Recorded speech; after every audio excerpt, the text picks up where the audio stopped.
السلام عليكم ورحمة الله تعالى وبركاته. أيها الشعب الجزائري الأحرار داخل الوطن أو خارجه، موضوعنا اليوم هو موضوع يفرح الشعب الجزائري. هو الجيش الجزائري يطرد الشعب المغربي من الأراضي الجزائرية من وادي زلمور الموجود على المناطق الحدودية. نعم، الجيش الجزائري يطرد المغاربة لأنها أراضي تابعة للجزائر، وقتلهم منه وجاي ما كان حتى مغربي يحط رجله فوق الأراضي الجزائرية. منعا باتا حط رجليكم فوق الأراضي. الخطرة اللي فاتت طردناكم عاودتوا وليتوا، هذه خطرة ما كاينش المسامحة.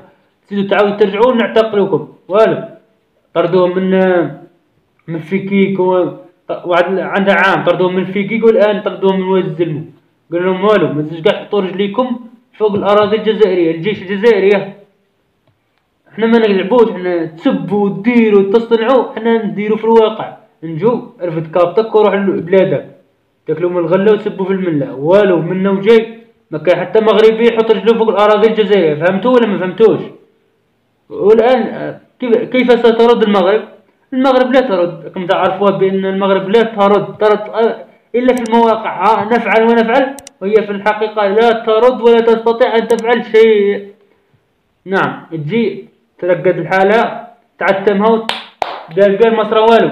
كيما دير هكذاك الجزائر دير وهي ترقد الحالة والو هكذاك. أي مروكي من الآن فصاعدا ممنوع تحط رجلك في الأراضي الجزائرية.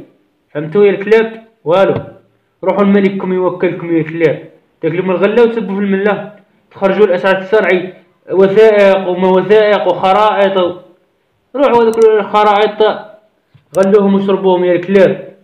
أسعى الشرعي هو اللي دوك ينقذكم أو حاكمكم الفعلي أزولاي. كانش الجزائر عندما تقول تفعل.